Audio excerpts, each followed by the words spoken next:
अस्सलामुअलैकुम, खैरियत से हैं आप लोग? ठीक ठाक हैं? काफ़ी सारे स्टूडेंट्स का, काफ़ी सारे लोगों का मेरे पास मैसेज आ रहा था, वो कंफ्यूज थे कि अकोमोडेशन के हवाले से कुछ गाइड कर दें। तो अकोमोडेशन के हिसाब से ये सीन है कि आपने सबसे पहले जब भी आप एप्लीकेशन फाइल करते हो अपने वीज़ा की, तो आपको एक एड्रेस, प्रूफ ऑफ एड्रेस की ज़रूरत पड़ती है कि आप वहाँ से जब आओगे यहाँ पे तो आप कहाँ रहोगे। ठीक है, तो आप वो आपको आपका कंसल्टेंट गाइड कर देगा, आप प्री बुकिंग करवा के आप यहाँ पर आ जाते हो। तो फर्स्ट ऑफ ऑल पहले बात करते हैं यूनिवर्सिटी के हिसाब से कि यूनिवर्सिटी आपको क्या फैसिलिटेट करती है। यूनिवर्सिटी अपने जो सराउंडिंग का जो एरिया है वहाँ पे आपको अकोमोडेशन देती है, लेकिन उसका ये मकसद नहीं है कि वो आपको यूनिवर्सिटी के अंदर ही रखेंगे अकोमोडेशन। अगर आप यूनिवर्सिटी थ्रू ले रहे हैं तो थ्रू आउट द यूनिवर्सिटी आप अकोमोडेशन लेते हो, आपको सराउंडिंग के एरियाज़ में घर मिल जाता है, मगर उसका भी आपको पे करना पड़ता है। और यार अगर आप लंदन के अंदर आ रहे हो, स्पेसिफिकली अगर मैं बात करूँ लंदन की, तो लंदन के अंदर सराउंडिंग में जितनी भी जगह है जहाँ पे भी आप अपना जाहिर सी बात है ट्रांसपोर्ट करते हो, कहीं पे भी जाते हो, तो मेरा नहीं ख्याल कि वो बहुत ज़्यादा दूर है या कन्वीनियंट नहीं है। तो आप आउटसाइड भी ले सकते हो अपनी यूनिवर्सिटी के, मतलब सराउंडिंग के हिसाब से नहीं लो, आप कहीं आउटसाइड भी ले सकते हो जहाँ पे आपको सस्ता मिले।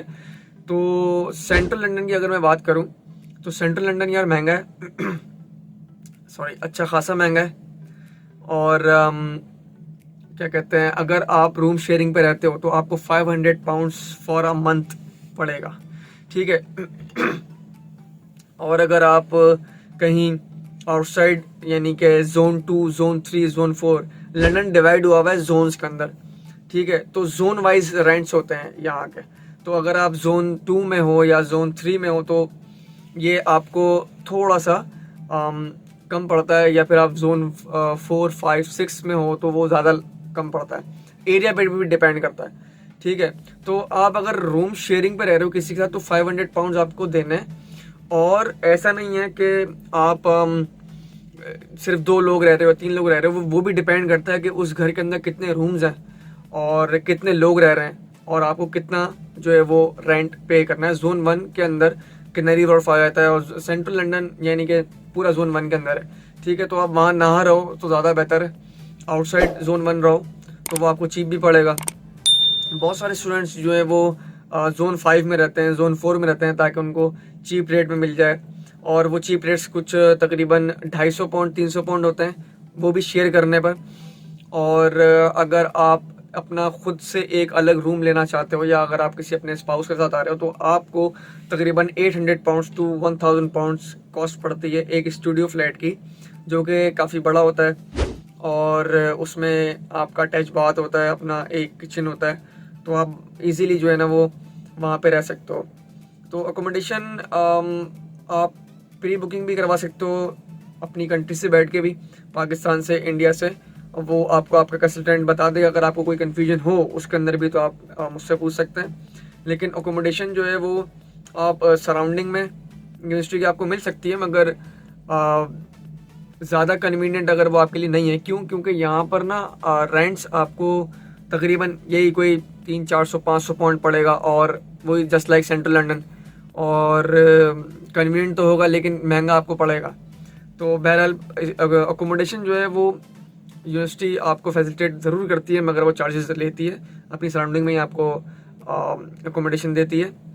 और अगर आपको किसी स्पेसिफिक किसी एरिया के हिसाब से पूछना हो, जैसे स्ट्रेटफोर्ड हो गया, कैनरी वॉर्फ हो गया, 7 सिस्टर्स हो गया, रेक्ट्री रोड हो गया, सिल्वर स्ट्रीट हो गया, एनफील्ड टाउन हो गया, एडमिंटन ग्रीन हो गया, या जहाँ पे भी आपकी यूनिवर्सिटी है, जैसे मिडिल सेक्स हो गया, या विक्टोरिया हो गया, टॉटनम हो गया, ग्रीन पार्क हो गया, बहुत सारे स्टेशन हैं, स्टॉकवेल, ब्रिक्सटन, वॉक्सहॉल। तो यहाँ जहाँ पे भी आप सराउंडिंग में रहते हैं, तो अगर आपकी यूनिवर्सिटी वहाँ से कन्वीनियंट है तो उस एरिया के हिसाब से रेंट्स जो होते हैं वो डिपेंड करते हैं। आप गूगल पे बासानी सर्च कर सकते हो अपने एरिया के हिसाब से रेंट्स। ठीक है जी, तो अकोमोडेशन के हिसाब से यार यही तकरीबन अभी नॉलेज है आप लोगों के लिए, क्योंकि स्पेसिफिक और कोई क्वेश्चंस ऐसे आए नहीं, बस यही आया कि यूनिवर्सिटी के अकोमोडेशंस क्या होती हैं या अकोमोडेशन कहाँ लेनी चाहिए। मैं आपको सजेस्ट ये करूँगा कि जब आप अपना सब कुछ आपका हो चुका होता है, आप अपना वीज़ा के लिए वेट कर रहे होते, तो आप व्हाट्सएप ग्रुप्स फाइंड आउट करो, फेसबुक पे भी आपको मिल जाएंगे। और आप जब मीटिंग में जाओगे अपनी फ़र्स्ट क्लास के लिए, तो जब भी आपको मिल जाएंगे व्हाट्सएप के ग्रुप्स, तो आप वो ज्वाइन करो और वहाँ पे पूछो कि भाई मेरा कैंपस जो है वो इस एरिया में है और मैं अकोमोडेशन यहाँ लेना चाहता हूँ या चाहती हूँ, और क्या कोई मेरे साथ रूम शेयर कर सकता है या कोई रूममेट आ सकता है मेरे साथ, तो आप वहाँ पे रिक्वेस्ट कर सकते हो और बआसानी आपको रूममेट मिल जाएगा वहाँ पे। अच्छा, इसको रीच आउट करने के लिए आप फेसबुक यूज़ करो, या फिर आप जो है ना वो अपनी जो फर्स्ट मीटिंग होती है इंस्टी क्लासेस की, वहाँ से भी आप व्हाट्सएप ग्रुप ले सकते हो, क्योंकि फेसबुक पे बहुत बहुत ज़्यादा मिल जाते हैं और बहुत सारे लिंक्स आ रहे होते हैं। जो भी आपका इंटेक है वो उस वाले इंटेक में आप ज्वाइन करके उनसे पूछ लो। बाकी मेरे लिए कोई खिदमत में कोई ऐसा सवाल हो या कोई ऐसी बात हो जो आपको कंफ्यूज कर रही हो या पूछना हो, तो वो आप मुझसे काइंडली पूछ सकते हैं। Thank you.